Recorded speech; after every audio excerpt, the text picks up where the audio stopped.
Gloire à Dieu. Amen. Salutations à toutes et à tous. Heureux de vous retrouver dans une circonstance un peu particulière. C'est un peu, j'aurais préféré que Laurent et Raphaël soient là ce matin pour que les choses se fassent de la meilleure façon qui soit. Mais bon, prions pour eux, pour que le Seigneur les rétablisse, surtout pour le pasteur Métais. On a vraiment, actuellement, on prie beaucoup pour lui, pour que le Seigneur le relève. Mais dans la grâce de Dieu, ça va se faire. Nous avons la foi et nous croyons que le Seigneur est celui qui tient tout entre ses mains. Donc, heureux de vous retrouver. Ça faisait pas mal de temps que je n'étais pas venu à Vitrolles. J'espère que vous allez tous bien. Ce matin, sans tarder, j'aimerais courber les fronts avec vous, prier pour que le Seigneur nous accompagne à chacun pendant ce temps à l'écoute de la parole. Amen. Seigneur, nous te bénissons et nous te louons pour ta parole, pour cette révélation particulière, Seigneur, que tu nous as faite au travers de ta parole. Te bénissons, Seigneur, parce qu'elle s'adresse à nous, Seigneur, tantôt d'une manière et tantôt d'une autre. Et nous voulons être attentifs à ce que tu souhaites encore nous partager ce matin à travers cette parole.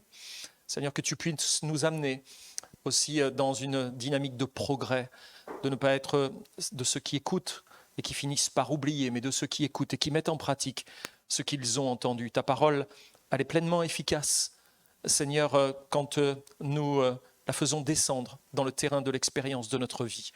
Seigneur, c'est là qu'elle prend toute sa force et tout son sens. Seigneur, nous ne sommes pas là juste dans une démarche intellectuelle, mais nous sommes là dans une démarche avant tout spirituelle. Ta parole est vivante. Seigneur, elle est plus tranchante qu'une épée quelconque à deux tranchants. Seigneur, elle pénètre au-dedans de nous, Seigneur, capable de faire toutes les séparations nécessaires et utiles pour nos vies. Encore ce matin, fais ton œuvre à travers elle par le Saint-Esprit et pour la seule gloire de ton nom. Amen. Le thème du message de ce matin que j'aimerais partager avec vous, c'est comment être bien enraciné. Dans l'épître de Paul aux Colossiens, au chapitre 2, du verset 6 au verset 9, Paul va écrire ainsi donc.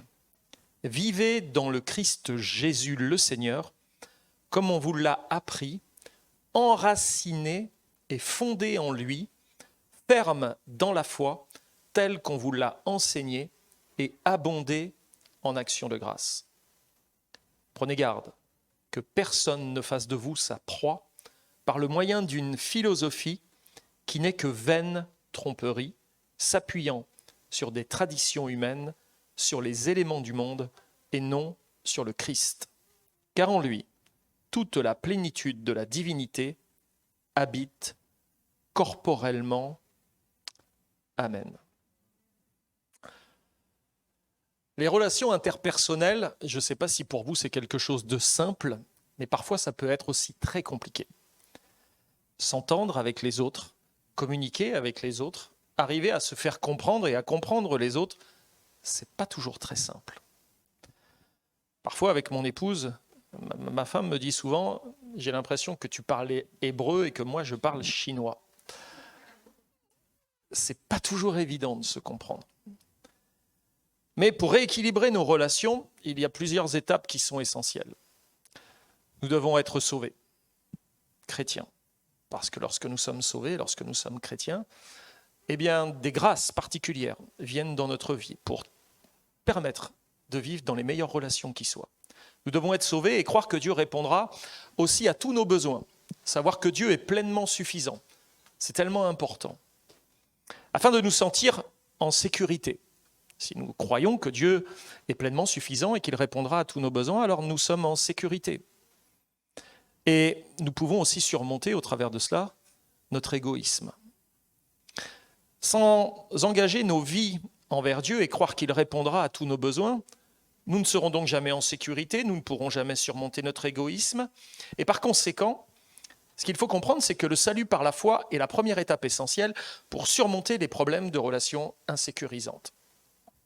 Dieu est surtout pour nous la figure relationnelle ultime.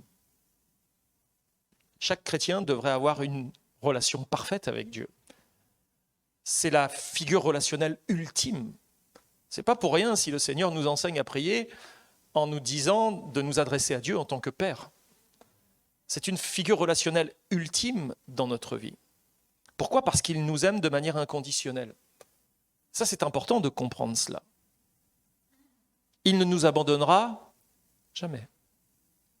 Ne pourra jamais nous faire défaut. Il est toujours disponible pour nous et aussi émotionnellement sensible.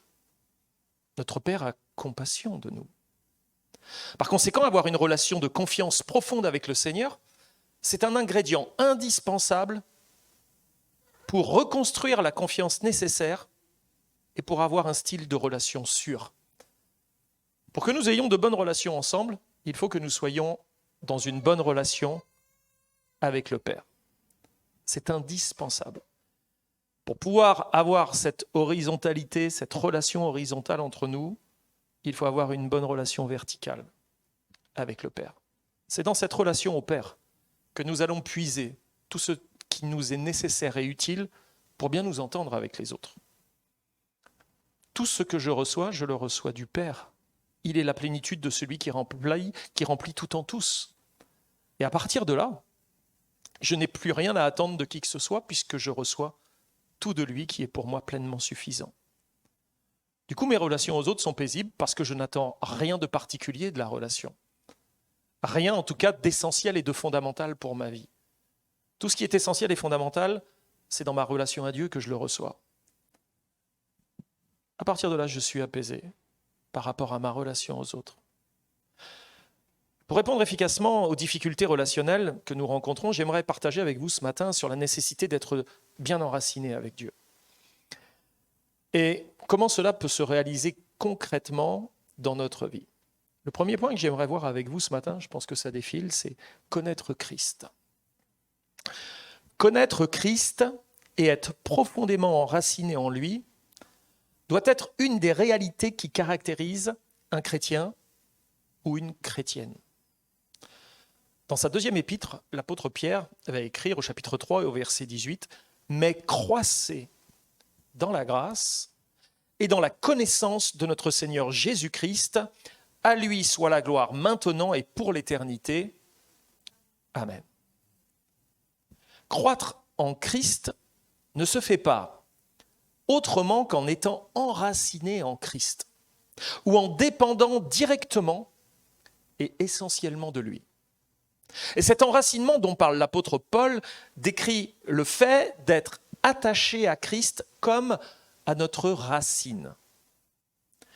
Christ n'est donc pas décrit dans la Bible comme une terre dans laquelle nous serions, nous, enracinés, dans laquelle nous planterions nos racines pour en tirer quelques substrats nécessaires pour vivre spirituellement. Non, il est notre racine, celle à laquelle nous sommes unis et sans qui nous ne serions rien.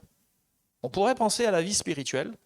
Christ est la terre, nous sommes plantés dans cette terre et nous devons prendre dans cette terre tout ce qui nous est nécessaire. Mais en réalité, ce n'est pas ça l'image.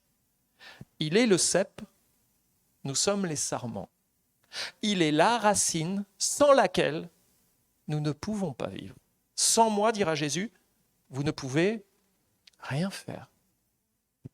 Être en Christ ou l'union à Christ n'enseigne pas la description d'un environnement propice pour le développement de la vie chrétienne, mais plutôt une alliance que Dieu a réalisée avec nous. Et cette alliance se traduit par une greffe qui a été pratiquée à la croix du Calvaire, sur la racine qui est Christ. Nous avons été greffés sur lui.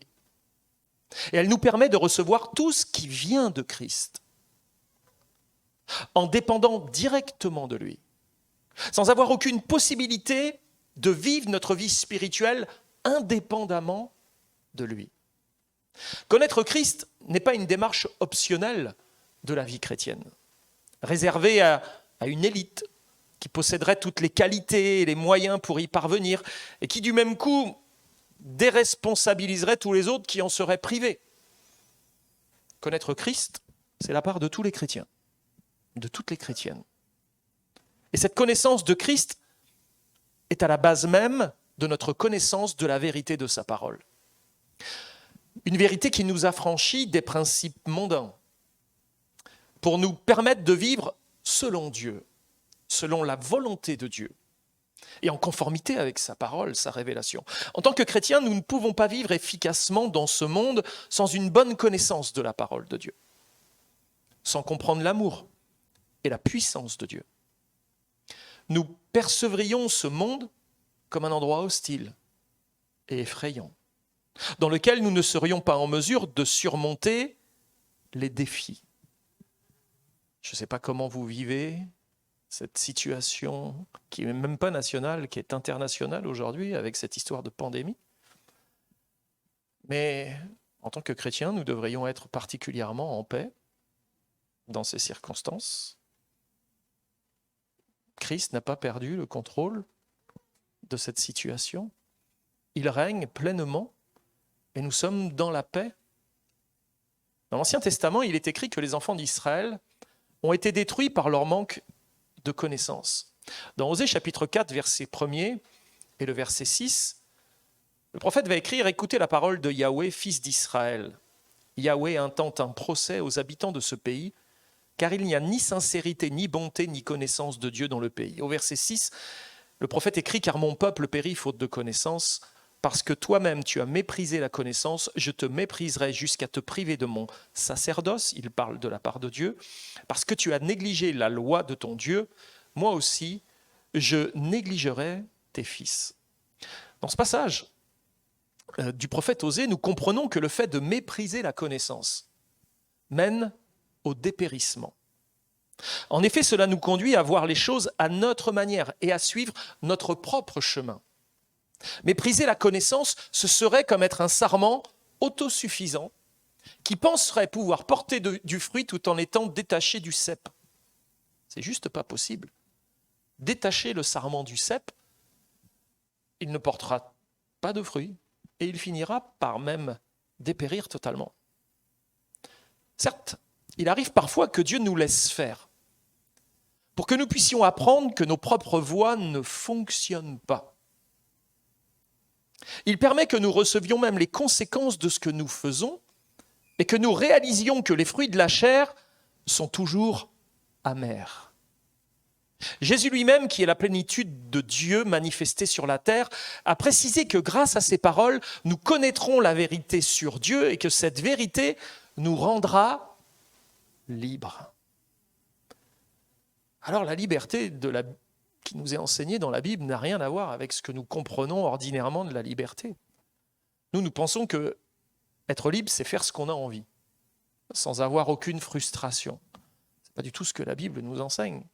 Quand elle parle de la liberté, c'est la liberté en rapport du péché. L'homme et la femme naissent pécheurs, pécheresses. Et à partir de là, nous sommes privés de la liberté de faire la volonté de Dieu. Le péché nous a servi.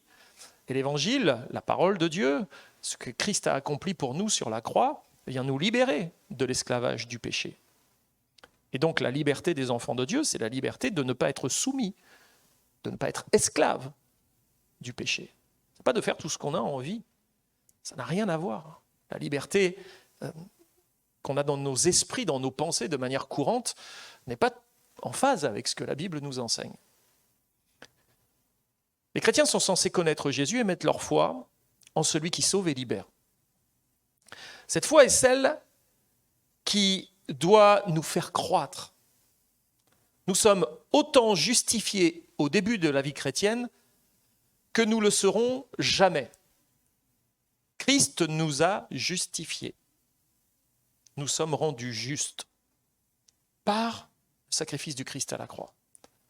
Et je ne vais pas être plus justifié parce que je vais faire des bonnes choses que je ne le suis le jour où Christ s'est révélé à moi et qu'il est entré dans mon cœur et qu'il s'est manifesté dans toute sa grâce à ma vie. Nous sommes donc autant justifiés au début de la vie chrétienne que nous ne le serons jamais. Mais nous devons consentir aux vérités de l'Évangile et ainsi grandir dans la connaissance de l'Évangile et de Jésus-Christ.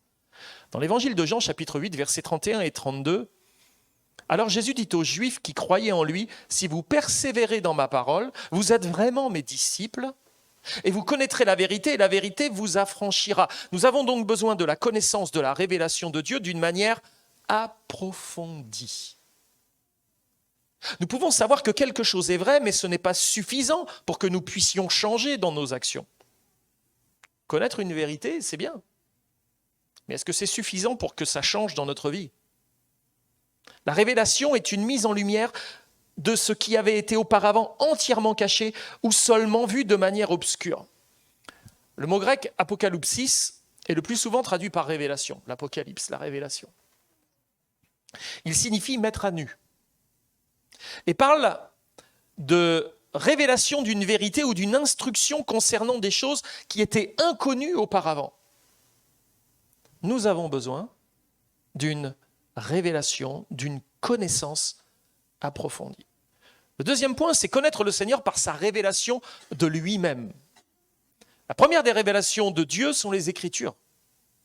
Les Écritures ne sont pas simplement le récit de la révélation de Dieu, de son existence.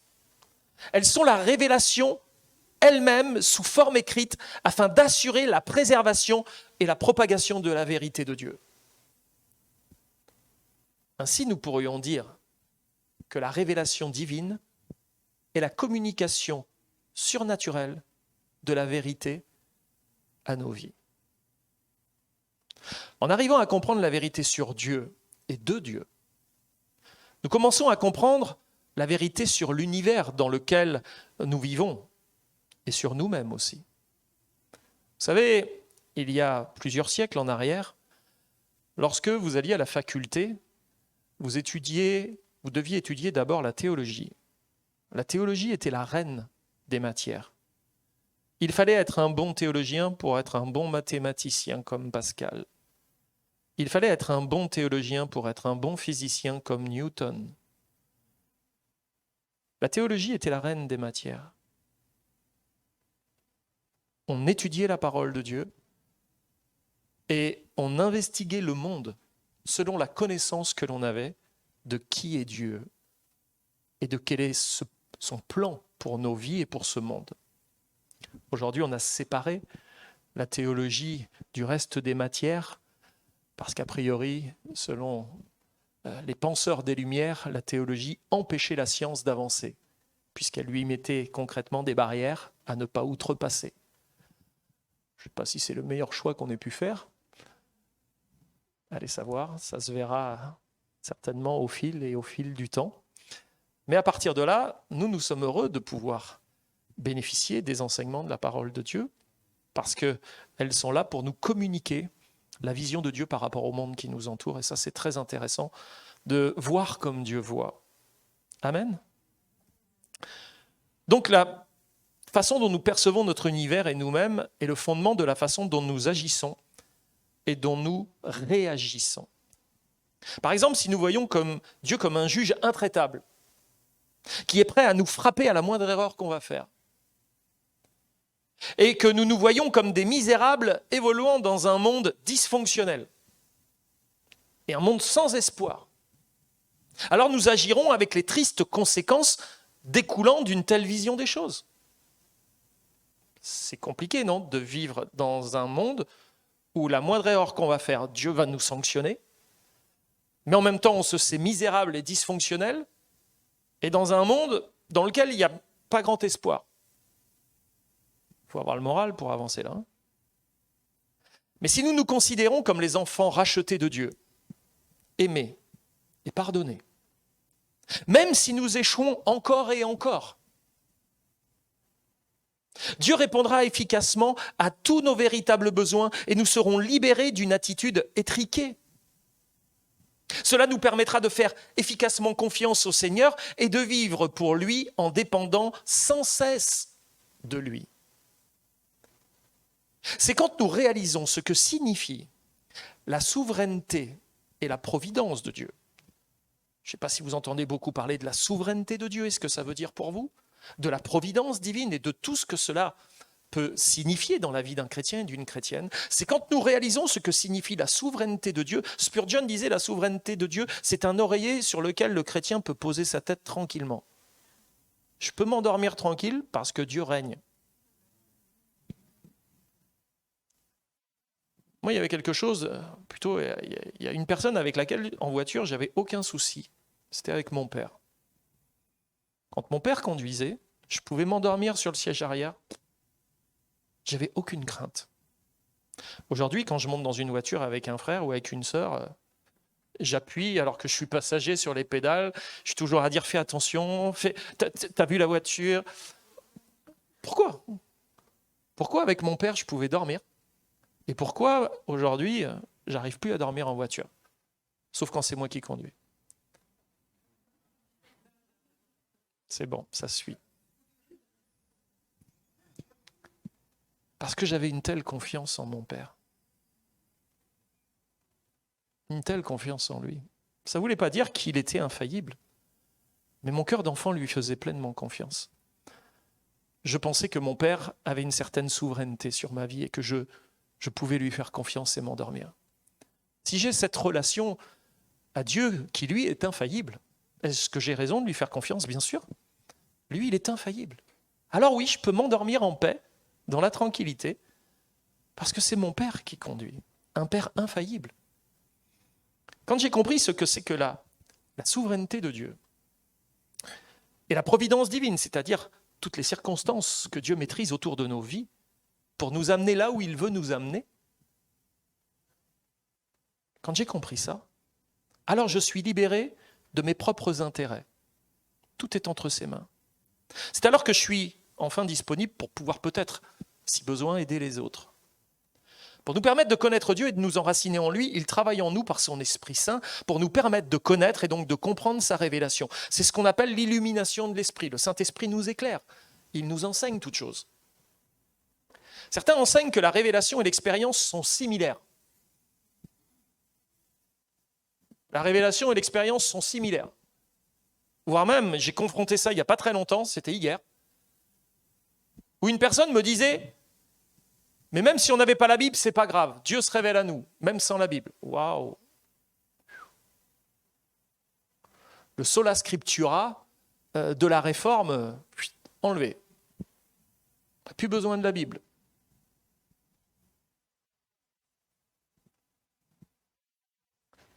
Mais n'allons pas jusque-là. Certains peuvent penser que lire la Bible, la révélation écrite, la révélation particulière que Dieu nous a donnée, il y a la révélation générale, la création et tout ce qu'elle renferme, puis il y a la révélation particulière, la Bible, l'écriture.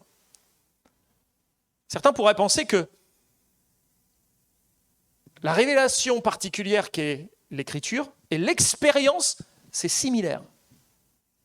Et ils les mettent sur un terrain d'égalité. Pourtant, elles ne sont pas similaires. Elles sont complémentaires. Et là, il y a une différence à faire. La connaissance de la parole de Dieu, c'est le terrain stable sur lequel l'expérience doit se vivre. Mon expérience chrétienne, je la fais reposer sur le terrain des Écritures. C'est-à-dire que je n'ai pas à vivre autre chose que ce que l'Écriture m'enseigne. Et si je vis quelque chose que l'Écriture n'enseigne pas, je devrais me poser la question, est-ce que c'est bien la volonté de Dieu ? Est-ce que c'est bien de Dieu ce que je suis en train de vivre ? En tout cas, je ne pourrais pas en faire une norme. Ça ne peut pas devenir normatif. Parce que j'ai vécu ça, alors tout le monde doit vivre ce que je vis. Surtout pas. L'Écriture, c'est sur elle que doit reposer mon expérience de la vie chrétienne. La connaissance de la parole de Dieu, c'est le terrain stable sur lequel l'expérience doit se vivre. Il y a donc un danger quand l'expérience est détachée du terrain de la révélation des Écritures et qu'elle devient ainsi normative. Il y a un risque d'assèchement de la foi quand la révélation ne se vit qu'intellectuellement. C'est-à-dire que pour moi, la vie chrétienne, elle consiste qu'à lire la Bible, mais jamais à la vivre dans l'expérience. Là, je vais m'assécher. Je suis juste dans une démarche intellectuelle. J'emmagasine, j'essaye de comprendre, mais jamais je restitue dans ma vie, dans mon quotidien, dans mes relations aux autres, au milieu de mes collègues de travail, au milieu de ma famille, au milieu de l'Église. Là, il peut y avoir un assèchement de la foi quand la révélation ne se vit qu'intellectuellement, sans prendre place dans l'expérience du quotidien. Dieu nous communique sa révélation par la prédication, par sa parole, comme cela est mentionné dans 1 Corinthiens chapitre 1er, verset 21. « Car puisque le monde, avec sa sagesse, n'a point connu Dieu dans la sagesse de Dieu, il a plu à Dieu de sauver les croyants par la folie de la prédication. » Certes, nous pouvons écouter l'Évangile ou lire la Bible. ou croire que tout cela est vrai. Mais il faut l'action du Saint-Esprit pour que cette révélation nous illumine intérieurement. La Bible nous enseigne que la foi sans les œuvres est morte. C'est l'apôtre Jacques qui le déclare dans son épître au chapitre 2, verset 17. S'il est vrai que notre foi doit aboutir à des œuvres, c'est-à-dire à l'expérience de la vie chrétienne, si elle est authentique, il est également vrai que ce que nous pensons ou croyons affecte forcément ce que nous faisons. Aussi, nous ne pouvons pas faire quelque chose qui contredit ce que nous croyons être vrai. Ce serait être irraisonné que de faire quelque chose à l'opposé de ce que nous croyons être vrai. À moins que nous nous mentions à nous-mêmes, ce serait terrible, ou que nous tordions notre conscience. Si notre façon de penser change, alors forcément nos actions vont changer aussi. Est-ce qu'il y a des efforts à faire pour être chrétien ? En réalité, juste l'effort de lire la parole de Dieu et de l'écouter.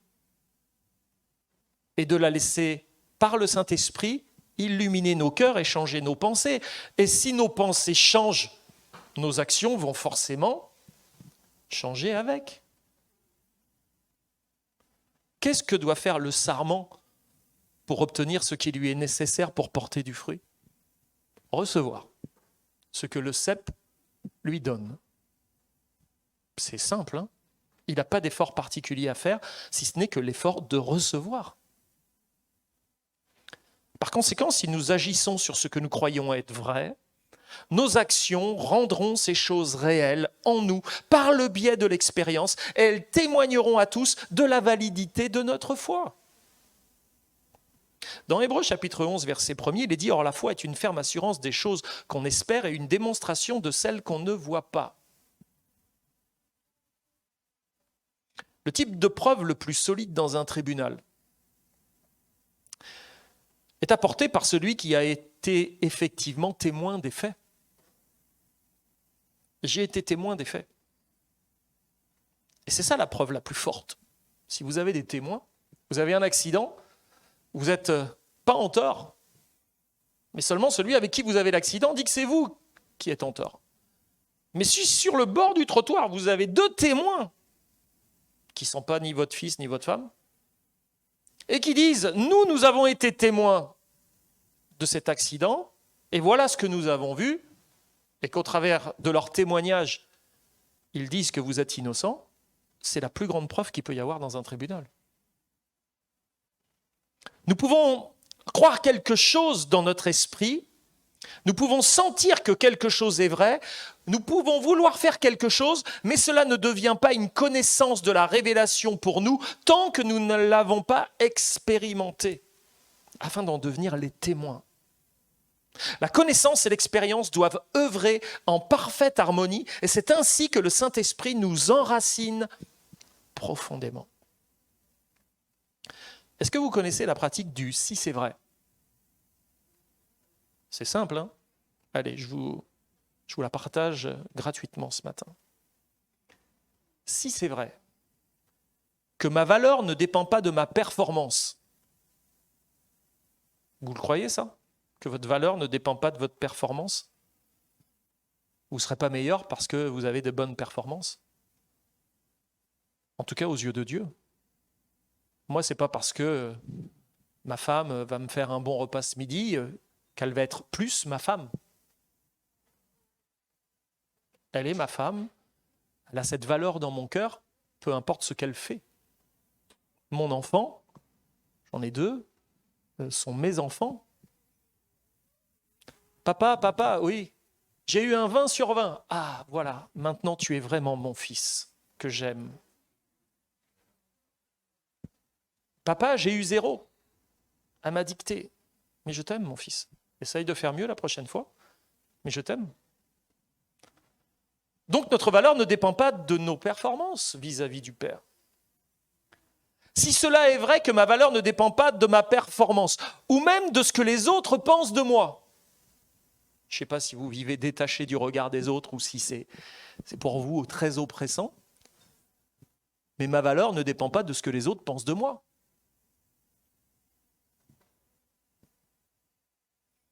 mais uniquement de la grâce imméritée de mon adoption en Dieu. J'ai été adopté par le Père. C'est lui qui m'a choisi. Alors comment pourrais-je agir si c'est vrai ? J'agis alors selon la vérité que j'ai réalisée au travers de ce que je viens de vous dire. Et mes actions confirment maintenant ce que je crois et renforcent ma conviction que ma foi est donc bien fondée, si c'est vrai. Ce que je vous fais là, ce n'est pas une méthode d'autosuggestion, mais plutôt une mise en œuvre cohérente de ma foi dans le quotidien de ma vie, basée sur ce que déclare la révélation des Écritures. Si c'est vrai ce que je lis, alors ma vie doit changer en fonction de ce que je viens de lire. Une foi cohérente nous aide à déplacer la vérité biblique de notre compréhension à nos actions. Si c'est vrai, je dois agir en fonction de ce que je crois. Cependant, nous devons garder à l'esprit que ce n'est pas ce que nous faisons qui détermine qui nous sommes. Mais c'est qui nous sommes qui détermine ce que nous faisons. J'ai beau prendre un marteau, rentrer dans un garage automobile et taper sur un moteur, ça ne fait pas de moi un mécano. Par contre, si je suis un mécano, assurément, si je rentre dans un garage automobile, je vais pouvoir y travailler. Et de manière efficace. C'est ce que je suis qui est important. C'est ça qui va conditionner ce que je vais faire. Je dois être sûr de qui je suis. Je dois être sûr de ma position, de mon identité en Christ. L'enracinement par la connaissance de la révélation et son expérience dans nos vies permettent la croissance spirituelle. Ainsi, comme le dit l'apôtre Pierre, nous devons croître dans la grâce et dans la connaissance de Jésus-Christ. Et cette croissance spirituelle est principalement basée sur la façon dont nous connaissons et percevons Dieu et dont nous expérimentons sa parole dans nos vies. Et pour nous permettre de mieux comprendre les étapes de l'enracinement spirituel, je vous propose maintenant les différentes étapes énumérées par l'apôtre Pierre pour permettre un tel enracinement. Et ça, vous pouvez le trouver dans la deuxième épître de Pierre, au chapitre 1er, du verset 2 au verset 11. On va le voir ensemble. Ces versets nous fournissent une compréhension que nous pourrions qualifier de séquentielle sur la façon dont le plan de salut s'accomplit par le Saint-Esprit dans nos vies. Nous y découvrons que Dieu nous donne sa grâce et sa puissance imméritée sans aucune œuvre de notre part, ainsi que la paix qui surpasse toute compréhension. Enfin, Dieu fournit absolument tout ce dont nous avons besoin pour notre vie, pour que nous soyons attachés éternellement à lui et que nous partagions sa gloire. On va prendre la deuxième épître de Pierre, chapitre 1er, versets 2 à 3. Que la grâce et la paix vous soient données en abondance. Par quoi ? Par la connaissance de Dieu et de Jésus-Christ notre Seigneur. Par sa puissance, en effet, Dieu nous a donné tout ce qu'il faut pour vivre dans l'attachement au Seigneur, en nous faisant connaître celui qui nous a appelés par la manifestation de sa propre gloire et l'intervention de sa force. Selon que sa puissance divine nous a été donnée, nous avons tout ce qui concerne la vie et la piété par la connaissance de celui qui nous a appelés à sa propre gloire et à la vertu. Tout cela doit être accompli par la connaissance de lui. Le plan de Dieu est de nous attacher à lui et de nous remplir de sa gloire et de sa puissance. Et cet attachement nous permet aussi notre enracinement par ce fait que la connaissance, par la connaissance de Dieu et de Jésus-Christ. Le mot connaissance, en grec, se dit épignosis. Et il signifie connaissance précise et correcte des choses éthiques et des choses divines. Et ce mot a une signification plus complète et plus claire et plus approfondie des choses divines que la simple connaissance ou même la perspicacité ou le discernement. La simple connaissance, en grec, on dit gnosis. Mais là, c'est épignosis. Et il est parlé d'une connaissance approfondie des choses divines, plus qu'une simple connaissance. Dans 2 Pierre chapitre 1er, verset 4, l'apôtre va écrire ainsi: « Nous bénéficions des dons infiniment précieux que Dieu nous avait promis. Il a voulu par ces dons nous rendre conformes à ce que Dieu est, vous qui avez fui la corruption que les mauvais désirs font régner dans ce monde. » Et la méthode que Dieu utilise pour nous transformer est d'augmenter notre foi à mesure que nous apprenons à mieux le connaître, afin que nous puissions être délivrés de la convoitise égoïste de ce monde qui conduit à la corruption et afin que nous revêtions la nature de Dieu qui est l'amour. Au fur et à mesure que nous apprenons à connaître Dieu, chaque nouvelle révélation de lui nous conduit à une plus grande foi, à vivre une véritable croissance spirituelle. Et cette croissance, l'apôtre Pierre nous en donne une description claire donc dans sa 2e épître. Le point 3 du message, c'est quand la racine produit son fruit en nous. Dans 2 Pierre chapitre 1er, versets 5 à 7, l'apôtre écrit: « Pour cette raison même, faites tous vos efforts pour ajouter à votre foi la force de caractère. À la force de caractère, la connaissance. À la connaissance, la maîtrise de soi. À la maîtrise de soi, l'endurance. Dans l'épreuve, à l'endurance, l'attachement à Dieu. À cet attachement, l'affection fraternelle. À l'affection fraternelle, l'amour. » Dans ces versets, nous voyons que nous avons donc un rôle coopératif à jouer dans ce processus de croissance. Celui de fournir des efforts pour que se développent en nous les 7 qualités de sainteté du caractère chrétien qui témoignent de l'authenticité de notre foi. Alors, force de caractère, connaissance, maîtrise de soi, endurance dans l'épreuve, attachement à Dieu, affection fraternelle, amour. Les efforts requis de notre part consistent à coopérer avec le Saint-Esprit pour que prennent place et se développent en nous les qualités spirituelles nous permettant d'atteindre la maturité spirituelle. Et il est donc question ici d'une marche dans la sanctification. Mais avant d'énumérer ces 7 qualités, Pierre pose d'abord la base de la foi. Et dans Éphésiens chapitre 2 verset 8, il est dit « C'est par la grâce que nous sommes sauvés par le moyen de la foi, et cela ne vient pas de vous, c'est le don de Dieu. » La foi est donc à la base de notre salut. Elle est le moyen nécessaire à la justification. La foi est cette attitude de cœur totalement opposée à l'indépendance. C'est par le moyen de la foi que la grâce nous sauve. Ce n'est pas notre foi qui nous sauve, c'est la grâce. La foi, c'est le moyen de recevoir la grâce, de nous en emparer, de l'acter dans nos vies. Spurgeon disait: ce n'est pas la foi en Christ qui vous sauve, bien que la foi soit l'instrument. C'est le sang et les mérites du Christ qui vous sauvent. Eh oui. Paul, dans Romains chapitre 12, verset 3, va déclarer « Par la grâce qui m'a été donnée, je dis à chacun de vous de n'avoir pas de lui-même une trop haute opinion, mais de revêtir des sentiments modestes, selon quoi ? Selon la mesure de foi que Dieu a départie à chacun. » Qui met la foi dans le cœur du croyant ? C'est Dieu.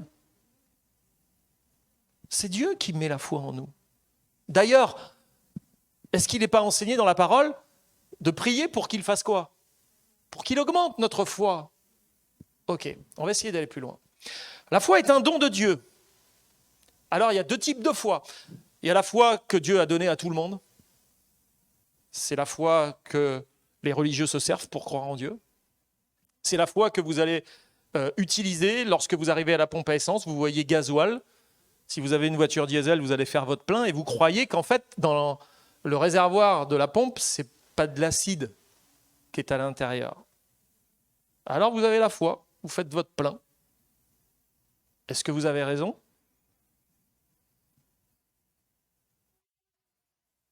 Moi, j'ai vu quelqu'un faire son plein, c'était marqué gasoil et pourtant c'était de l'acide. Juste le gars qui conduisait le camion citerne avait oublié de laver la cuve, avait laissé de l'acide, ça s'est mélangé avec le gasoil quand il a refait le plein. Il y a eu je ne sais pas combien de dizaines de voitures qui ont été complètement détruites suite à cette erreur. Alors les assurances, heureusement que ça existe. Mais on lit et on croit. Après, on voit dans le terrain de l'expérience ce que ça donne. Vous allez à l'hôpital, vous avez un chirurgien, il vous dit « Monsieur, madame, je vais vous endormir, je vais prendre mon scalpel là, puis je vais vous ouvrir, puis je vais vous enlever un bout de vous. Il faut avoir la foi, non? Non? Oui, ça on l'a tous cette foi-là. Mais pour pouvoir croire en Dieu et en sa parole, on a besoin de la foi qui nous est donnée par Dieu. La foi est un don de Dieu qui donne une mesure de foi à chacun de ses enfants afin que sa grâce soit reçue dans un cœur disposé. Nous sommes donc des chrétiens sauvés par grâce et Dieu nous a donné la foi pour être adoptés dans sa famille. Dans l'Épître aux Hébreux, chapitre 12, versets 1 à 2, « Nous donc aussi, puisque nous sommes environnés d'une si grande nuée de témoins, rejetons tout fardeau et le péché qui nous enveloppe si facilement et courons avec persévérance dans la carrière qui nous est ouverte. Ayant les regards sur Jésus, qu'est-il dit de Jésus ? Il est quoi ? Le chef et le consommateur de la foi, qui, en vue de la joie qui lui était réservée, a souffert la croix, méprisé l'ignominie, et s'est assis à la droite du trône de Dieu. » Les termes grecs pour chef et consommateur sont respectivement archégos et téléiotès en grec. C'est toujours intéressant d'aller chercher les mots grecs et de regarder l'essence du grec. Sinon, on doit faire confiance de manière aveugle à notre traducteur. En fonction des traductions de la Bible, vous pouvez avoir des choses différentes. Pourquoi je vais aller chercher archégos et téléiotès dans ce texte-là ? C'est pour vous aider à comprendre qui est Christ. Le chef et le consommateur de la foi. Ça veut dire quoi pour vous ? Il est le chef de la foi. Le consommateur de la foi. Il la mange ? Il consomme ? Ça veut dire quoi ? Il est consommateur ? Vous l'avez lu dans vos Bibles, ça. Vous vous êtes jamais posé la question, mais en quoi il est le chef de la foi et en quoi il est le consommateur de la foi ? Mais qu'est-ce que ça veut dire ? Le premier terme signifie l'auteur, le chef ou le pionnier. Il est non seulement l'auteur de notre salut, mais il est aussi l'auteur de notre foi. L'auteur, c'est celui qui l'a mis en place à l'intérieur de nous. Il en est l'auteur. Il en a la paternité. Le deuxième terme signifie quant à lui finisseur ou celui qui achève. Le consommateur, le finisseur, celui qui achève, dans le sens que Jésus est celui qui fait naître la foi en nous, mais celui aussi qui l'amène à sa perfection. Il achève ce qu'il commence, il termine. S'il a fait naître la foi en nous, il l'amènera jusqu'à son achèvement. C'est pas rassurant ce que je suis en train de vous dire là. C'est Christ qui fait naître notre foi. Quand il nous a fait naître de nouveau et donné son esprit. C'est pourquoi il est écrit dans 1 Corinthiens chapitre 12 verset 3 que nul ne peut dire que Jésus est Seigneur si ce n'est par le Saint-Esprit. Cette même foi qui nous permet de croire en Dieu nous permet également d'avoir confiance qu'il répondra à nos besoins. Cette foi dont Dieu est l'auteur nous accompagne tout au long de notre vie par la grâce de Dieu qui en assure non seulement sa continuité, mais qui l'amène à son achèvement ou à sa perfection. Est-ce qu'un chrétien peut perdre la foi ? Moi je vais vous dire oui, mais c'est que c'était pas la bonne.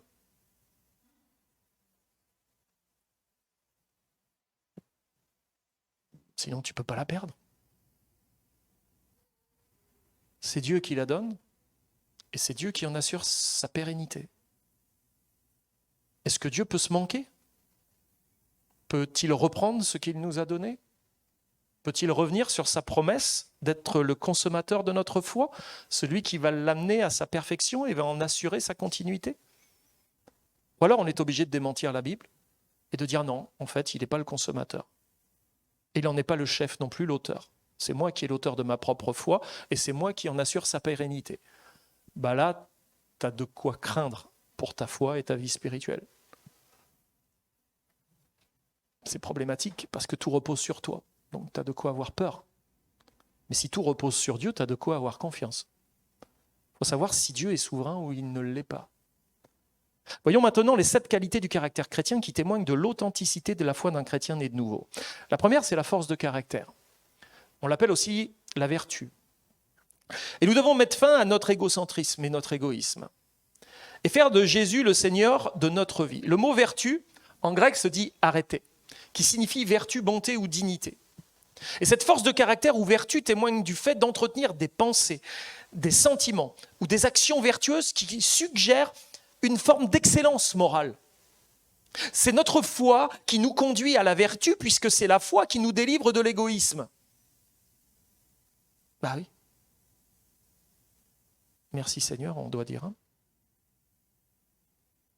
Nous ne serons jamais libérés de notre égoïsme tant que Jésus n'est pas notre Seigneur et ne dirige pas notre vie entière. La deuxième chose que Pierre va mettre en place, c'est la connaissance.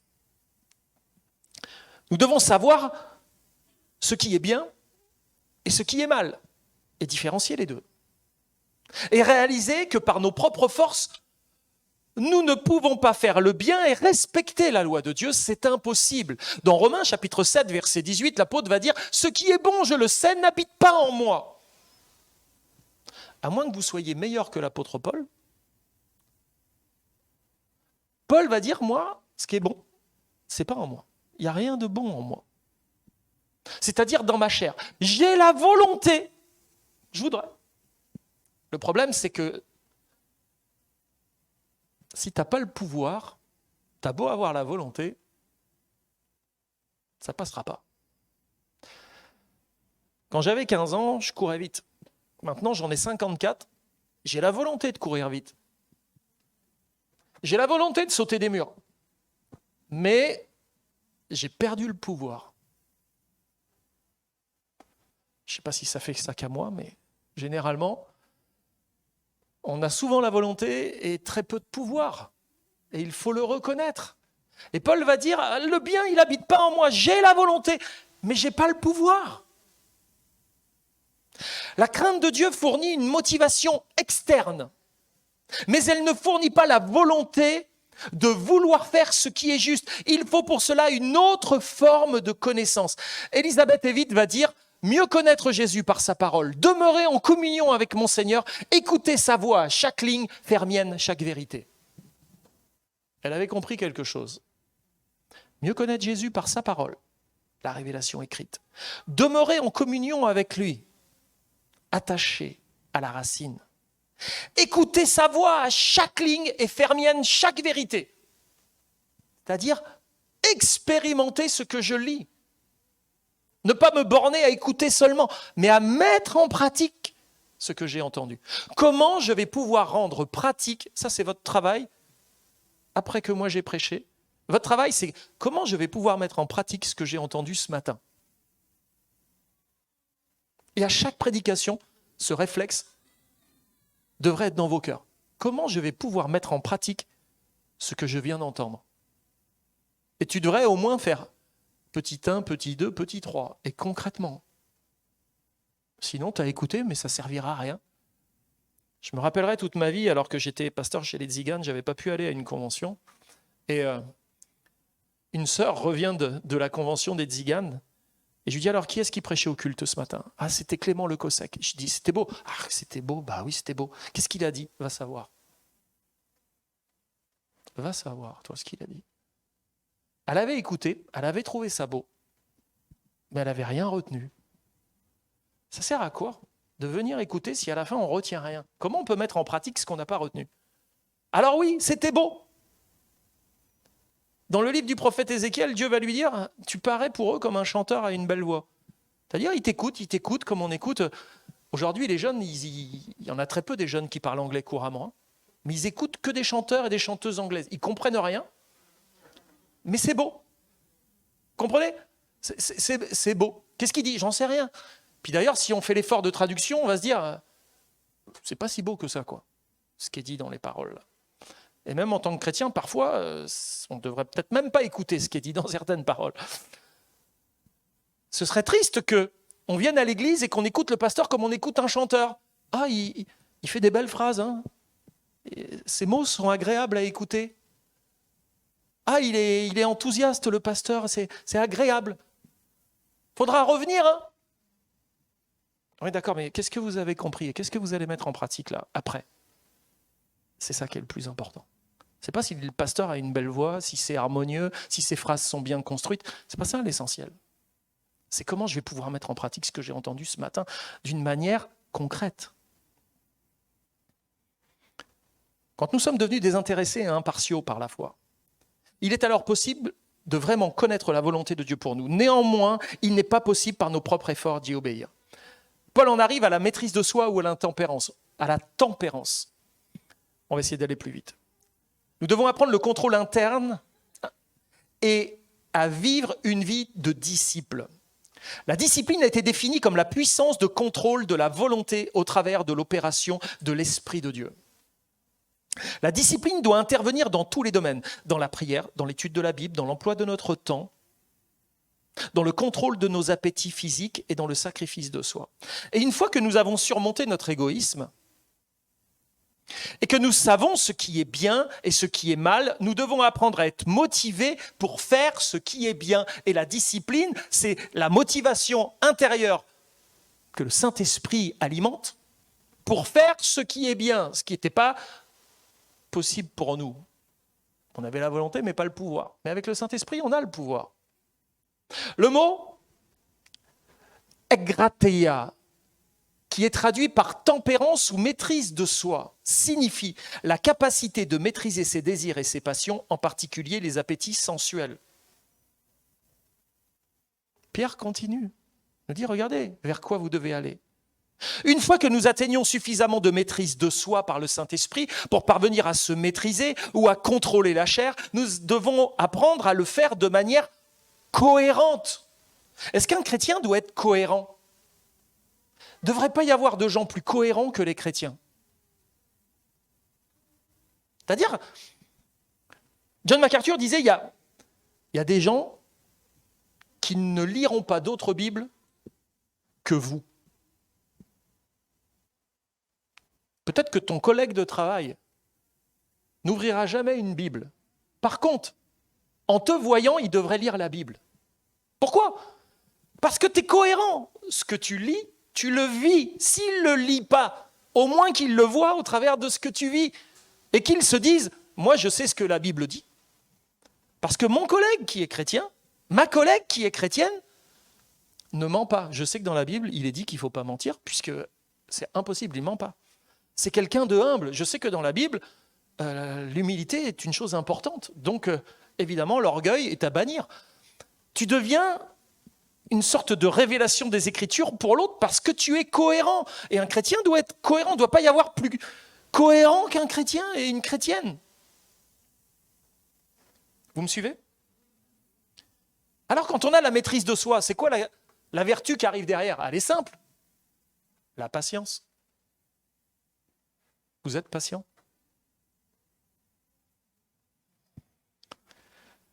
Nous devons devenir forts et persévérer dans l'action jusqu'à la connaissance de qui nous sommes en Christ. Le mot ici est hypomoné en grec, qui se traduit par patience, endurance, persévérance, fermeté et constance. Vous voyez que le grec amplifie. Vous avez juste le mot patience. Mais moi, quand je vais regarder le mot hypomoné, en grec, c'est patience, oui, mais c'est aussi endurance, c'est persévérance, c'est fermeté et c'est constance. Parce qu'on pourrait avoir une patience, mais qui n'est pas dans la fermeté aussi. Mais hypomoné, c'est une patience, c'est une maîtrise de soi, mais ferme et constante. Cette patience caractérise ceux qui ne se sont pas détournés de la volonté de Dieu et qui sont restés fidèles à Dieu, même pendant les plus grandes épreuves et souffrances. Ils sont profondément enracinés. Nous pouvons être capables de faire la volonté de Dieu à certains moments et dans des circonstances idéales, pendant une courte période de temps, mais nous devons apprendre à le faire avec confiance dans les tribulations et sur une période de temps prolongée. Supporter l'adversité, oui, 1 heure, 2 heures, mais 2 ans, 20 ans. Là, hypomoné, il faut l'avoir. Il faut être vraiment enraciné. Nous devons sans cesse nous rappeler que la vie chrétienne constitue un défi à endurer. Il ne suffit pas de démarrer avec éclat. Il nous faut aussi persévérer malgré les difficultés. L'idée selon laquelle la vie chrétienne serait une suite sans fin d'expériences extraordinaires relève de l'utopie. Il y a un évangéliste qui annonçait l'évangile, et vous savez quel était son appel lorsqu'il appelait les gens à venir à Christ ? Venez et souffrez. Je ne sais pas trop s'il y avait beaucoup de gens qui s'avançaient à son appel, mais il ne disait pas « venez ». Avec Jésus, vous n'aurez plus de problème. Avec Jésus, vous aurez l'abondance en toutes choses. Tu auras toujours ton compte en banque blindé. Ta banque t'appellera en te disant « Vous ne voulez pas faire des placements, monsieur, madame ? Parce que là, vous en avez trop, il faut placer. Mais laissez pas tout ça sur votre compte courant. » Avec Jésus, tu ne seras jamais malade. Avec Jésus, tu n'auras jamais de problème avec tes voisins, tes voisines. Dans l'église, mais ça baignera tout le temps, tu vois ça. Tu n'auras jamais de problème avec les frères et sœurs. Alors, parle pas avec le pasteur, c'est impossible. Mais penser que la vie chrétienne est une suite sans fin d'expériences extraordinaires, vivre dans une espèce d'émerveillement constant et permanent, c'est une utopie. Relisez votre Bible et regardez ce que les chrétiens dans la Bible ont vécu. Et relisez toute l'histoire de l'Église, même si vous n'en avez pas assez avec la Bible, et vous verrez que la vie chrétienne est une vie d'adversité. Et si on était très objectif et qu'on partageait les uns avec les autres, peut-être que tu te dirais, j'ai vécu quelques événements et quelques moments extraordinaires, mais je suis bien plus souvent dans la galère, dans l'adversité, dans le combat, que je suis dans des moments extraordinaires. Oui, nous avons eu de grandes visitations, nous avons reçu des bénédictions glorieuses de la part de Dieu, nous avons vu Dieu délivrer des frères et des sœurs, nous avons vu Dieu faire de grandes choses, mais on ne baigne pas tout le temps là-dedans. Il faut affronter la routine quotidienne, non ? Ton boulot, c'est l'émerveillement ? Il y en a, ils n'ont pas l'air d'être émerveillés à leur travail. C'est la routine quotidienne. Ici, c'est pas métro, boulot, dodo, mais c'est auto, boulot, dodo, quoi. Les circonstances décevantes. Qui peut lever la main ? Moi, depuis que je suis né, j'ai jamais eu de circonstances décevantes dans ma vie. On affronte des circonstances décevantes. Les autres nous déçoivent. On se déçoit soi-même. Les chagrins amers. L'anéantissement de nos projets. Je pensais que je pourrais faire. Je pensais que j'étais à la hauteur d'eux. Nous, on a un groupe de jeunes à la Ciotat.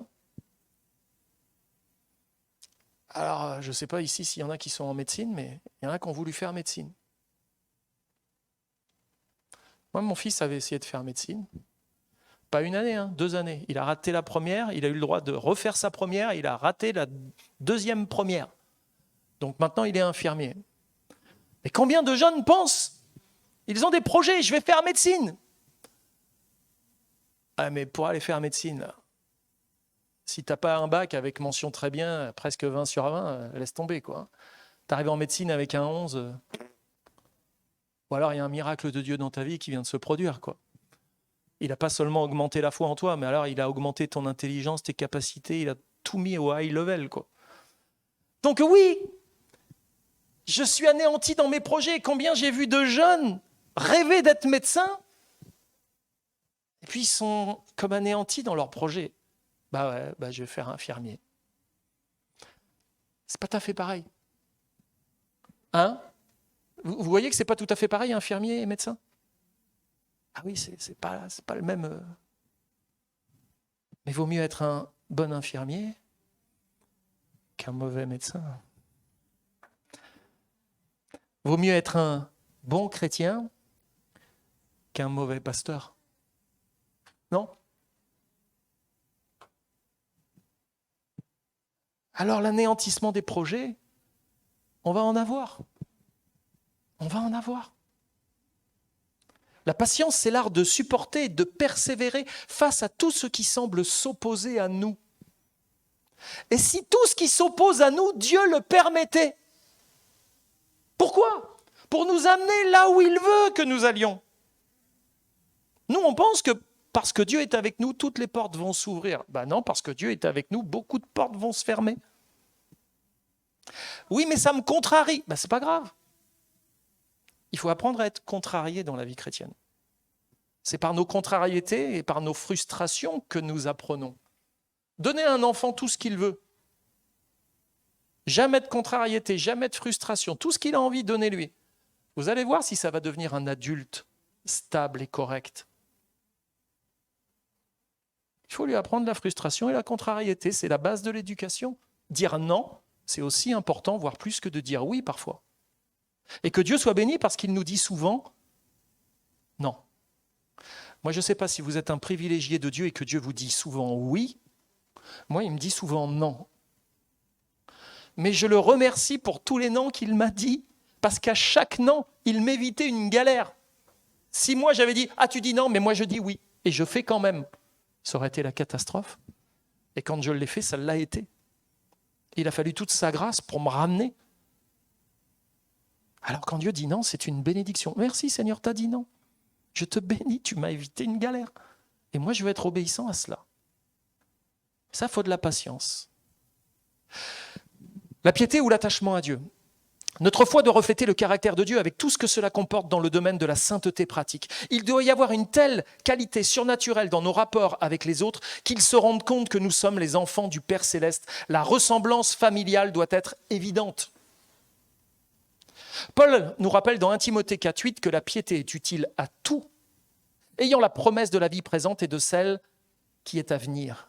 Aussi, nous devons mourir à nous-mêmes afin que le caractère du Christ puisse vivre à travers nous. Et une fois que nous sommes constamment obéissants, nous sommes finalement en mesure de faire la volonté de Dieu, d'entretenir une communion constante avec lui et d'apprendre à le connaître et de l'adorer tel qu'il est réellement. Et le mot piété se dit eusébia en grec, c'est-à-dire révérence, respect ou piété envers Dieu. C'est ce qui nous donne le désir d'être comme Dieu, de marcher selon son esprit, de développer un caractère pieux et de vivre dans le repos de Dieu et dans la paix qui surpasse toute compréhension. Et pour que cela se produise, nous devons mourir à nous-mêmes et à la chair et à purifier nos vies. L'étape d'après, l'avant-dernière, c'est l'amour fraternel. Nous devons apprendre à accepter les autres chrétiens, les autres chrétiennes, et apprendre ce qu'est la vraie compassion. Quand Christ a eu compassion de nous, est-ce qu'on était parfait ? Est-ce qu'on l'est maintenant ? Toujours pas. Pourtant, il a eu compassion de nous, c'est-à-dire il a souffert avec nous, voire même il a souffert à notre place. Il nous a tracé la voie que nous devons suivre. C'est lui l'exemple. Il nous a aimés alors que nous ne l'aimions pas. Apprendre à aimer ceux qui ne nous aiment pas. Apprendre à aimer ceux qui nous aiment, ma foi, ce n'est pas si dur que ça. Mais apprendre à aimer ceux qui ne nous aiment pas, c'est nettement plus compliqué. Oui, mais moi, je veux bien aimer, mais à condition qu'il y ait un retour. Moi, je ne fais pas les choses pour rien. Oui, mais aimer inconditionnellement, c'est pas espérer avoir un retour. J'aime, pourquoi ? Parce que aimer, ce n'est pas une question de sentiment, pour moi, c'est une question d'obéissance. J'ai toujours mis l'amour avec les sentiments. Quand je ressens le sentiment que j'aime une personne, je l'aime. Non, mais tu ne dois pas ressentir le sentiment. Ce n'est pas le sentiment qui doit t'amener à l'aimer. C'est l'obéissance. Parce que tu es chrétien, tu dois aimer. Même si tu n'as pas le sentiment. Ah d'accord. Une fois que nous avons expérimenté l'acceptation inconditionnelle de Dieu et que nous travaillons main dans la main avec le peuple de Dieu pour le bien du royaume de Dieu, nous devons nous accepter les uns les autres comme Dieu nous accepte et nous devons nous aimer malgré les fautes, toutes nos fautes. Le mot interprété par amour fraternel, en grec, c'est Philadelphia, qui signifie l'amour avec lequel les chrétiens se chérissent ou s'apprécient en tant que frères. Jésus a dit à ses disciples dans Jean 13, 35, « À ceux-ci tous connaîtront que vous êtes mes disciples si vous avez de l'amour les uns pour les autres. » L'amour fraternel, c'est ce qui permet au monde de nous reconnaître comme disciples de Christ. L'amour n'est pas une affaire d'émotion, mais de volonté. Ce n'est pas une joie sentimentale à ressentir, mais un commandement saint à obéir. Et selon le Nouveau Testament, l'amour est surnaturel. Il ne faut pas l'épuiser en nous, là. Ça vient de Dieu, ça. Un incroyant ne peut aimer comme la Bible l'ordonne. Il en est totalement incapable. Car il ne possède pas en lui la vie divine qui est indispensable pour aimer ses ennemis et prier pour ceux qui le persécutent. Le vrai chrétien attaché au cep, à la racine, va recevoir cet amour-là qu'il va manifester dans sa vie. Il ne puise pas en lui l'amour. C'est quelque chose que Dieu fait entrer dans sa vie. L'amour se manifeste par le don, comme cela est mentionné dans Jean 3,16. Dieu a tant aimé le monde qu'il a donné. Dans Éphésiens 5,25, Christ a aimé l'Église et s'est donné. Nous pouvons manifester notre amour en donnant de notre temps, de nos talents, de nos biens, ainsi que de notre vie pour les autres. Est-ce que vous connaissez Ed McCully ? Vous ne connaissez pas Ed McCully ? Est-ce que vous connaissez Jim Elliot ? Jim Elliot est un peu plus connu. Il a fait partie de ces 5 missionnaires qui ont été tués par les Indiens Aucas en Équateur. Et Ed McCully était un des 5 missionnaires qui a été tué. Ils sont allés vers les Indiens Aucas plusieurs fois et à un moment donné, les Indiens ont pris leur saguet et ils les ont tous tués. 5 missionnaires morts. Et le père de Ed McCully, lorsqu'il a appris la mort de son fils, tué par les Indiens Aucas, a fait une prière. À votre avis, qu'est-ce qu'a pu prier ce père ? Seigneur, laisse-moi vivre assez longtemps pour voir ces Indiens sauvés, eux qui ont tué mon fils, afin que je puisse leur passer mes bras autour du cou et leur dire que je les aime parce qu'ils aiment mon Sauveur, Christ. Il faut l'avaler celle-là. L'amour fraternel. Enfin, le dernier point, c'est l'amour. L'amour envers les frères et sœurs en la foi doit également nous conduire à l'amour envers tous les hommes. Et nous devons réaliser que Dieu est amour afin que nous soyons libres d'aimer tout le monde comme lui aime. Le mot amour ou charité dans notre passage se dit agapé, vous connaissez ce terme. Il désigne l'amour inconditionnel et même sacrificiel. La bonne volonté ou la bienveillance. Ce n'est pas juste l'amour de Dieu. Hein. Beaucoup de chrétiens disent l'amour agapé, c'est l'amour de Dieu. Non, l'amour agapé, ce n'est pas l'amour de Dieu. C'est l'amour d'une manière inconditionnelle, voire même sacrificielle. Pourquoi je vous dis ça ? Parce que vous regarderez dans vos Bibles, Démas, dit Paul, m'a abandonné par amour. Pourquoi ? Pour le siècle présent. Quel verbe Paul a utilisé pour dire que Démas l'a abandonné par amour pour le siècle présent ? Agapé. Si l'agapé, c'est juste l'amour de Dieu, ça voudrait dire que Démas a abandonné l'apôtre Paul par amour de Dieu pour le siècle présent. Non, c'est que Démas a aimé le siècle présent de manière inconditionnelle et sacrificielle. Il s'est donné au monde avec l'amour agapé. C'est une sacrée chute qu'a fait Démas. Donc le mot agapé, en fait, ce n'est pas directement l'amour de Dieu, mais l'amour que Dieu met en nous est forcément un amour inconditionnel et un amour sacrificiel. Quand nous avons expérimenté l'amour inconditionnel de Dieu, malgré tous nos échecs et nos fautes, nous pouvons offrir ce même amour inconditionnel qui est quelque part le caractère même de Dieu, et nous pouvons l'offrir aux autres. Pour conclure, Pierre termine son exhortation dans 2 Pierre 1,8 où il dit « Car si vous possédez ces qualités, tout ce qu'on vient d'énumérer, et si elles grandissent sans cesse en vous, elles vous rendront comment ? Actifs et pas oisifs. Donc tu vas pratiquer ta foi. Et vous permettront de connaître toujours mieux notre Seigneur Jésus-Christ. » C'est lié à ta connaissance. Car celui à qui elles font défaut, il est comme quoi ? Comme un aveugle. Il ne voit pas clair. Il a oublié qu'il a été purifié de ses péchés autrefois. C'est pourquoi, frères, puisque Dieu vous a appelé et choisi, redoublez d'efforts pour éprouver dans toute leur force les effets de cet appel et de ce choix. Car si vous agissez ainsi, qu'est-ce qu'il dit? Vous ne tomberez jamais. C'est fort ça, non? Vous ne tomberez jamais. Dites-moi, c'est quoi votre plus grande hantise spirituelle si ce n'est pas de tomber spirituellement, de chuter? Mais là, vous avez la recette pour ne pas tomber. Vous ne tomberez jamais.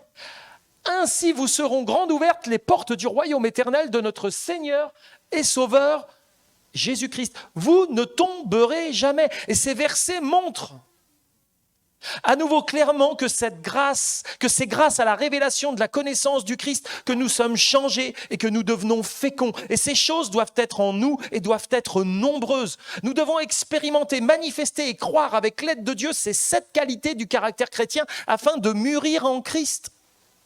Nous devons réaliser que lorsque nous parviendrons à la pleine maturité dans chacun des points énumérés, cela viendra affermir notre vocation et notre élection en faisant en sorte que nous ne tombions jamais. Il est également clair que sans développer notre foi dans ce sens, nous ne pouvons pas avoir une victoire continue sur le péché ou même être absolument sûrs de notre vocation ou de notre élection. Aussi, que pourrions-nous demander ou désirer de plus sincèrement? Tout ce dont nous avons besoin pour vivre et devenir comme Dieu a été fourni par Jésus et nous est disponible à la mesure que nous grandissons dans notre connaissance de Dieu. Quand j'étais un enfant, ma mère me donnait des biberons de lait. Quand j'ai commencé à grandir, elle m'a donné des bouillies. Quand je suis devenu un ado, elle a dû m'envoyer des gros steaks comme ça, là, avec des frites autour. Ma mère a pourvu à mes besoins avec mon père en augmentant sans cesse pour que les forces soient là dans ma vie afin d'affronter ce que j'avais à affronter. Est-ce que vous croyez que Dieu, qui est un bon père, ne va pas augmenter et la ration et la consistance de la ration pour que tu puisses affronter ce que tu as à affronter au quotidien? Alors oui, tu dois prier, Seigneur, augmente-nous la foi si tu es un peu objectif et si tu vois les circonstances que tu as à vivre. Moi, j'allais voir ma mère, je lui disais, maman, fais-moi un bon steak. Hein. Même si je ne lui demandais pas, elle me le faisait, mais je lui disais, j'ai faim, fais-moi une bonne nourriture. Seigneur, j'ai faim. Augmente ma foi. Vois les circonstances que je dois traverser. Augmente cette foi en moi, afin que ces 7 points du caractère chrétien soient là dans ma vie, se développent, aient une vraie croissance, pour que je puisse refléter qui tu es, parce que tu vis en moi. Et je veux être cohérent entre ce que je dis, ce que je crois, ce que je lis et ce que je fais. Ce don du salut conduit à une maturité psychologique et spirituelle si complète que nous pouvons avoir une telle victoire constante sur nos désirs égoïstes que nous ne tomberons jamais. En grandissant en Christ, nous pouvons devenir si fructueux dans nos vies que nous pouvons accomplir concrètement notre appel et notre élection et enfin avoir une entrée abondante et remplie de gloire dans le ciel lui-même. On n'entrera pas dans la présence de Dieu les mains vides. Et y a-t-il quelque chose de plus important que cela pour vous? Dieu a déjà fait sa part à travers Jésus-Christ et a fourni les grandes et précieuses promesses pour notre avenir ainsi qu'un plan pour notre développement spirituel. Si nous sommes enracinés en Christ, tout ce dont nous avons besoin nous vient de lui. La question c'est, est-ce que je suis profondément enraciné en lui? Ou est-ce que je pousse, en freelance, en dehors de Christ? Certes, en parlant de la foi, en écoutant des choses, je ne suis pas rattaché à lui. Je dois être attaché à lui, être dépendant de lui pour tout. Alors, tout ce qui est utile à ma foi, à traverser l'adversité, à traverser la vie entière, tout cela me viendra du Christ et j'aurai suffisamment de quoi? Parce que mon Dieu est pleinement suffisant. j'aurai suffisamment de quoi pouvoir affronter tout ce dont j'ai à affronter. Amen. On va courber les fronts ensemble et bénir le Seigneur. Notre Père Céleste, nous bénissons ton nom et nous te rendons grâce pour tes bienfaits. Merci pour ta parole qui a été partagée, annoncée ce matin. Et je te prie, Seigneur, comme il est dit, qu'elle ne retourne pas à toi sans avoir accompli son œuvre dans les cœurs et dans les vies. Aussi, Seigneur, nous te bénissons pour le concret de tout ce qui a été partagé ce matin, Seigneur, puisse se réaliser pleinement dans les jours, les semaines à venir. Je te prie de bénir cette église de Vitrolles, mes frères, mes sœurs, ceux qui sont présents, ceux qui sont absents, ceux qui sont en congé ou peut-être malades. Te prions de bénir chacun, chacune. Bénis Laurent, Raphaël et leurs familles. Seigneur, c'est compliqué d'arriver de la mission et d'être déjà là, malade. Seigneur, je te prie vraiment de les encourager. Seigneur, ces circonstances, on ne sait pas pourquoi tu les as permises, mais parce que tu es souverain, parce que tu règnes. Seigneur, il y a forcément quelque chose. Est-ce qu'il fallait que moi je passe ce matin pour délivrer ce message pour ton Église, pour les aider dans leurs relations les uns avec les autres, dans leurs relations avec leurs bergers qui arrivent, dans leurs relations avec les gens qui les entourent, Seigneur, dans la relation avec les églises même qui sont autour. Seigneur, je te prie que Christ puisse briller dans cette Église, comme peut-être ça n'a jamais été. Je te prie vraiment que dans le cœur de chacun, il y ait cette croissance spirituelle qui se mette en place, que chacun puisse comprendre qu'il doit être attaché en Christ qui est la racine et que c'est par Christ, grâce à Christ et pour Christ que tout doit se faire. Qu'il soit au centre de cette Église, que cette Église soit christocentrée, que l'homme n'ait point de place en ce lieu, mais que Christ ait toute la place. Lorsque Salomon a fait l'inauguration du temple, la présence de Dieu était telle que les sacrificateurs ont dû sortir. Imaginez la gloire de Dieu, la présence de Dieu était telle que les sacrificateurs étaient obligés de sortir. Seigneur, c'est le premier endroit dans la Bible où je vois que tu fais sortir les gens de l'Église. Nous, on voudrait les faire entrer. Et ta présence était tellement forte que les gens n'ont pas pu rester dans l'Église. Seigneur, alors, manifeste ta gloire en ce lieu. Pas pour faire sortir les gens de l'Église, mais oui, pour que des gens viennent à toi au travers de ta gloire dans la vie des frères et des sœurs de cette Église, des jeunes, des enfants, des papis et des mamies. Que ta gloire brille, Seigneur, en la vie de chacun et de chacune. On n'a rien à rechercher, on a tout à recevoir. Merci de nous disposer, d'augmenter la foi, parce qu'en augmentant la foi, tu augmentes notre capacité de réception. Seigneur, oui, merci de nous amener à persévérer. Merci de nous tenir debout, Seigneur, car c'est par ta grâce que nous tenons debout. Te prions peut-être pour ceux qui se sont comme attiédis dans leur foi. Seigneur, nous te prions que ce que tu désires à toi et pour toi, tu puisses les ramener dans ta maison. Tu puisses susciter, Seigneur éternel, une joie entièrement renouvelée dans leur cœur et des désirs, un cœur bien disposé vis-à-vis de toi, Seigneur.